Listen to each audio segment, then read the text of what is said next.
Dans cette vidéo, nous allons tout savoir sur les composants et sur la manière dont vous pouvez les utiliser pour créer une interface utilisateur web interactive et riche.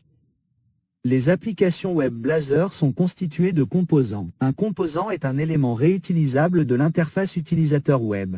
Il encapsule la logique de rendu du composant et la manière dont il gère les événements de l'interface utilisateur. Vous définissez les composants dans Blazor à l'aide de la syntaxe Razor, qui est une combinaison de HTML et de C#. Les composants Razor sont définis dans des fichiers Razor. Regardons notre projet pour voir où il se trouve. Voici donc notre application web Blazor. Nous pouvons voir que dans ce dossier de composants, vous trouverez tous nos fichiers Razor qui définissent les composants Blazor de notre application web. Compteur, accueil, météo et bien d'autres. Voici le fichier Home.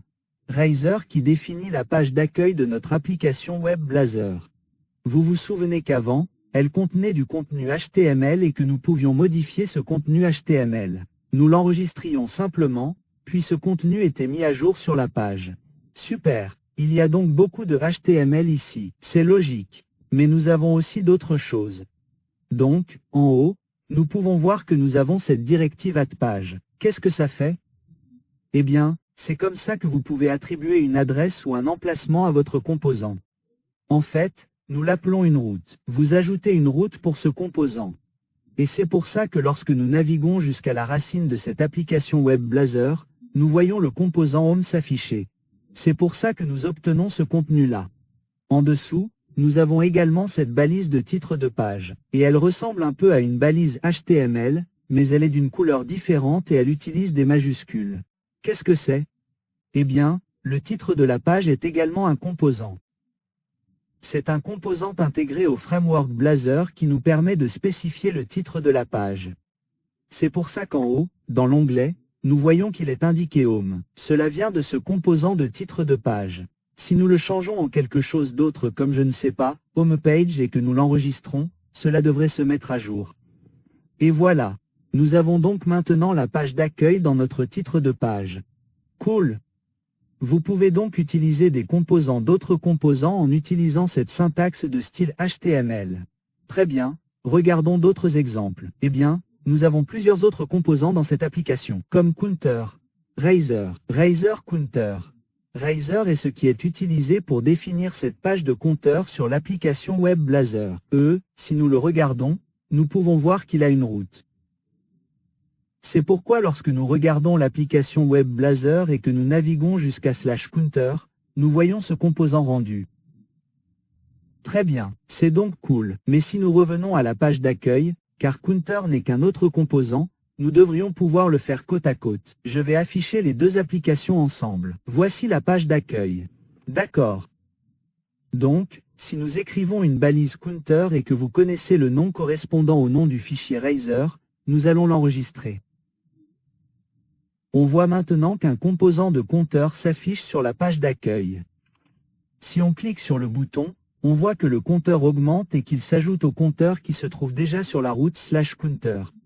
Ce compteur fonctionne toujours, mais on a maintenant un autre compteur sur la page d'accueil. Que pourrions-nous faire d'autre? Eh bien, on a aussi un composant météo, vous savez, Weather, Razor. C'est ce qui définit cette page de prévision météorologique ici sur notre application web. On clique donc dessus. On voit qu'il y a ce tableau de données météorologiques généré aléatoirement. On peut l'ajouter à notre page d'accueil, bien sûr. Allons sur la page d'accueil ici et ajoutons une autre balise appelée Weather. Et on va l'enregistrer dans l'application. Et maintenant, on a une prévision météo qui s'affiche sur la page d'accueil. C'est aussi simple que ça de réutiliser les composants Blazor. Il suffit de les utiliser comme des balises HTML personnalisées sur votre page. Très bien. Examinons de plus près Counter, Razor et voyons ce qu'il se passe ici. Les composants Blazor peuvent contenir de la logique C en plus du balisage HTML. Sur cette page de compteur, nous avons deux ou trois choses ici. Nous avons cette balise P, et la balise P est utilisée pour afficher la valeur du compteur actuel. Et nous utilisons ce petit caractère @ pour dire que nous aimerions afficher la valeur de cette variable C #currentCount. Ci-dessous, nous avons un bouton. Il y a un bouton juste là. Et ce bouton a un gestionnaire on-click. Mais au lieu de pointer vers du JavaScript, ce gestionnaire on-click exécute en fait une méthode C qui est définie ci-dessous. Ainsi, la méthode C_, lorsqu'elle s'exécute, vous pouvez voir qu'elle incrémente la valeur du champ current_count qui est défini ci-dessus. Puis le composant effectue un nouveau rendu ici dans la balise P et vous voyez la valeur mise à jour. C'est donc ainsi que fonctionne ce compteur. Chaque fois que nous cliquons sur ce bouton, nous exécutons notre méthode C. Vous pouvez donc exécuter du code C# à partir de vos composants Blazor en utilisant la syntaxe Razor. Certaines personnes n'aiment pas avoir beaucoup de code C# à côté de leur balisage. Ce n'est pas grave. Vous pouvez déplacer ce bloc de code dans un fichier séparé si vous le souhaitez. Si nous cliquons sur cette directive Razor, cette petite ampoule s'affiche et cette action de code extrait ce bloc de code et le place dans ce fichier code B1 ici. Nous avons donc maintenant un fichier counter.rarazor.cs. C'est juste un fichier C# et nous pouvons voir qu'il a généré pour nous une classe de compteur et c'est une classe partielle. Ce que le compilateur Razor fera lorsque cette application sera construite, c'est qu'il prendra cette classe partielle de compteur et la combinera avec la classe C générée à partir de notre fichier counter, rarazor. Lorsque vous pensez à un fichier Razor, vous pouvez vraiment le considérer comme une simple classe C. C'est un moyen pratique d'écrire une classe C# qui capture une logique de rendu HTML en plus d'un autre code. Très bien, c'est ce qui se passe ici. C'est donc un modèle que vous pouvez utiliser. En fait, je préfère avoir tout le code dans un seul fichier. Tout cela fait partie de la couche d'interface utilisateur de mon application. Je préfère donc ce modèle. Mais n'hésitez pas à utiliser ce qui vous convient. D'accord. Nous pouvons donc définir des membres sur notre composant en utilisant la syntaxe Razor en C. Que pouvons-nous faire d'autre? Eh bien, nous pourrions également ajouter une logique de flux de contrôle. Par exemple, ajoutons une instruction if ici, comme une condition. Donc, si le nombre actuel est supérieur à 3, affichons du HTML. Et Razor est vraiment intelligent pour pouvoir faire des allers-retours entre C# et HTML. Nous allons simplement mettre une balise P ici, et nous allons afficher. .e, je ne sais pas, vous avez gagné. Je peux dire que c'est le nombre magique où vous gagnez le prix en cliquant au moins 3 fois ou plus. Très bien, revenons donc à notre application en cours d'exécution. Ok, nous voici sur la page du compteur. Si je clique sur le bouton 1, 2, 3, puis une 4e fois, il s'affiche en bas. Nous affichons donc un balisage conditionnel basé sur une logique C#. Nous pouvons faire d'autres choses, comme créer une boucle, par exemple une boucle for ici. Ajoutons une petite variable i que nous initialiserons à 0 et nous vérifierons si i est inférieur au nombre actuel, quel qu'il soit, et incrémentons simplement i. Puis, à l'intérieur de cette boucle, nous allons créer une petite liste non ordonnée ici et l'enrouler autour de notre boucle for. Ensuite, nous utiliserons la boucle for à l'intérieur pour afficher un ensemble d'éléments de liste. Nous afficherons simplement, vous savez, cliquer. Nous devrions donc afficher le mot cliquer autant de fois que nous avons incrémenté le nombre. Sauvegardez cela et revenons à notre application en cours d'exécution. Oui, le nombre actuel est donc de 4 et vous pouvez voir que nous avons bouclé 4 fois et affiché cliquer à chaque fois que nous avons exécuté cette boucle. Si je clique à nouveau, j'obtiens un autre clic, et ainsi de suite. D'accord, c'est ainsi que vous pouvez ajouter une logique de flux de contrôle en utilisant C à vos composants Blazor. Une combinaison puissante et agréable de HTML et de C dans la page météo, vous pouvez voir que c'est ainsi que fonctionne la page météo. Comme dans la page météo, nous avons une instruction if et nous vérifions si nous avons déjà les données de prévision météo. Les avons-nous chargées avec succès? Si ce n'est pas le cas, cela commence par afficher un espace réservé.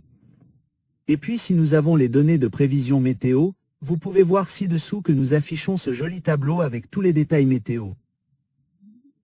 Et il y a une autre boucle ici qui boucle sur chaque prévision météo et affiche les lignes du tableau qui le composent. Il s'agit simplement de l'affichage de chaque valeur de nos objets de données de prévision. Ci-dessous, vous pouvez voir où nous initialisons les données de prévision météo dans cette méthode asynchrone onInitialized. Il s'agit donc d'une méthode spéciale sur un composant Blazor qui est invoqué juste après la création du composant afin que vous puissiez initialiser une partie de son état. Vous pouvez voir ici que nous exécutons d'abord une petite tâche.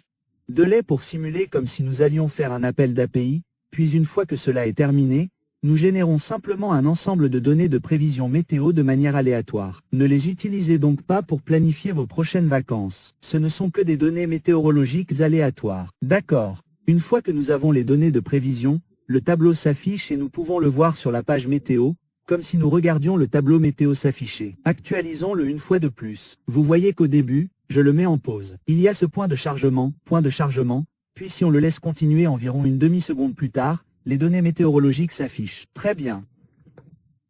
On peut également transmettre des paramètres aux composants, comme les données de flux dans vos composants. Par exemple, sur ce composant de compteur, au lieu de simplement incrémenter de 1, on veut pouvoir spécifier de combien le composant incrémente à chaque clic. Pour ce faire, il suffit de définir un paramètre de composant, et un paramètre de composant est juste une propriété C. Je vais donc ajouter une propriété ici appelée montant d'incrément. Montant, on va l'écrire correctement. C'est parti. D'accord. Et on va initialiser ça à 1 par défaut. D'accord. Et je veux que ce soit la valeur par laquelle on incrémente.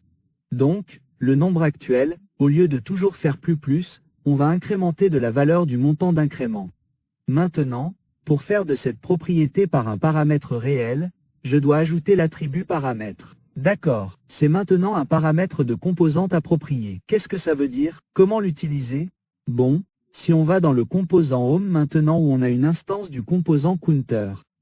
Si je commence à taper incrément amount, vous pouvez voir que j'obtiens intelligence et qu'on peut spécifier la valeur de ce paramètre en utilisant un attribut comme disons qu'on veut incrémenter de 2 au lieu de 1. Donc si on va sur la page d'accueil maintenant, d'accord, donc maintenant si on clique sur le bouton Click Me, ouais, au lieu d'incrémenter de 1, ça incrémente maintenant de 2 et toute la logique que j'ai ajoutée fonctionne toujours. Si on va dans le counter à la route /counter et que je clique sur le bouton, ça incrémente toujours de 1 parce qu'on n'a pas spécifié ce paramètre.